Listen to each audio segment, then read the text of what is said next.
កម្ពុជាថ្កោលទោសយ៉ាងធ្ងន់ធ្ងរបំផុតសកម្មភាពបំពានច្បាប់អន្តរជាតិនិងច្បាប់មនុស្សធម៌អន្តរជាតិមកលើពលរដ្ឋខ្មែរពីសំណាក់ទាហានថៃ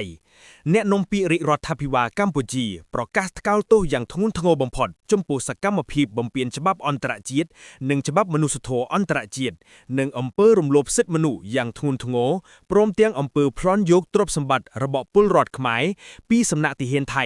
និងទាមទារឲ្យថៃបញ្ឈប់ជាបន្ទាន់នៅរាល់សកម្មភាពយោធាប្រកបដោយអរិយភាពបែបនេះនិងសូមភាគីថៃគោរពអាណត្តិរបស់គណៈកម្មាធិការជំរកខណ្ឌសីមាព្រំដែនគោកនៃប្រទេសទាំងពីរក្នុងការកំណត់ខណ្ឌសីមាព្រំដែនដោយផ្អែកលើកិច្ចព្រមព្រៀងដែលមានស្រាប់និងច្បាប់អន្តរជាតិថ្លែងក្នុងសន្និសីទផ្សាយផ្ទាល់បច្ចុប្បន្នភាពស្ដីពីការវិវត្តស្ថានភាពរវាងកម្ពុជាថៃនាព្រឹកថ្ងៃទី5ខែមករាឆ្នាំ2026នេះឯកឧត្តមប៉ែនបូណាអ្នកនាំពាក្យរាជរដ្ឋាភិបាលកម្ពុជាបានថ្លែងថា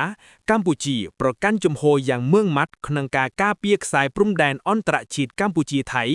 ដែលបន្សល់ទុកដោយគណៈកម្មាធិការព្រំដែនឥណ្ឌូចិនសៀម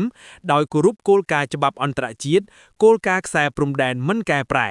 UTI Posidetis Juris គោរពអនុសញ្ញាសន្ធិសញ្ញាបារាំងសៀមផែនទីនិងកំណត់ហេតុបោះបង្គោលព្រំដែនរបស់គណៈកម្មាធិការបោះបង្គោលព្រំដែនឥណ្ឌូចិនសៀម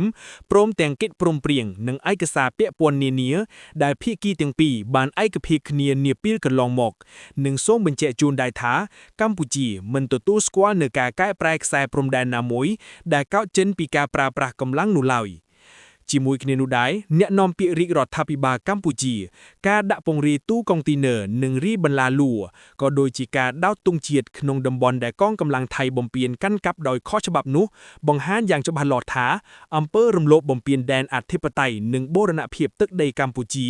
ខណៈដែលការវាយកន្ធិកផ្ទះសម្បែងប្រជាពលរដ្ឋស្លូតត្រង់គឺជាអំពើរំលោភយ៉ាងធ្ងន់ធ្ងរលើច្បាប់អន្តរជាតិនិងច្បាប់មនុស្សធម៌អន្តរជាតិកាន់តែអាក្រក់ជាងនេះទៅទៀតផុសតាងបានបង្ហាញថា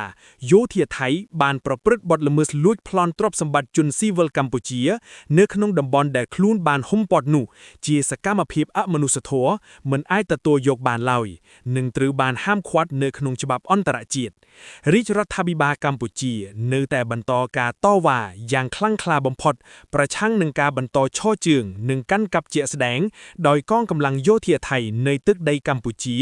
នៅតំបន់ចំនួនតាមបណ្ដោយព្រំដែនដែលជាអំពើខុសច្បាប់និងគ្មានមូលដ្ឋានទាល់តែសោះក្រោមច្បាប់អន្តរជាតិ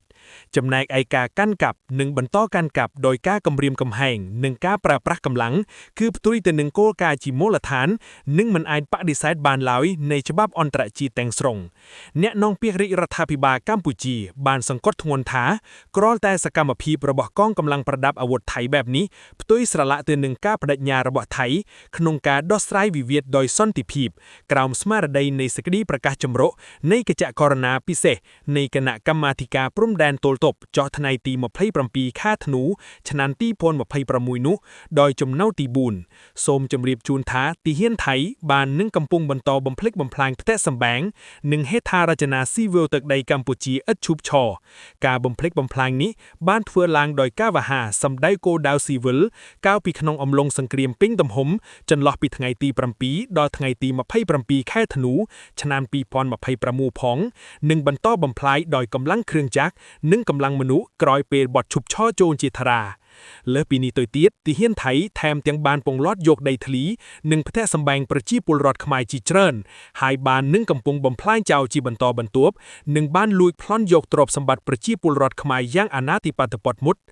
អំពើនេះបានធ្វើឲ្យបាត់បង់និងខូចខាតធ្ងន់ធ្ងរដល់ទ្រព្យសម្បត្តិនិងហេដ្ឋារចនាស៊ីវិលនិងកំពុងរាំងស្ទះការវិលត្រឡប់វិញរបស់ជនស៊ីវិលភៀសទៅកាន់លំនៅឋានរបស់ពួកគេវិញដែលផ្ទុយទៅនឹងស្មារតីនៃសេចក្តីប្រកាសចម្រុះត្រង់ចំណុចទី4សូមអរគុណសូមជម្រាបលា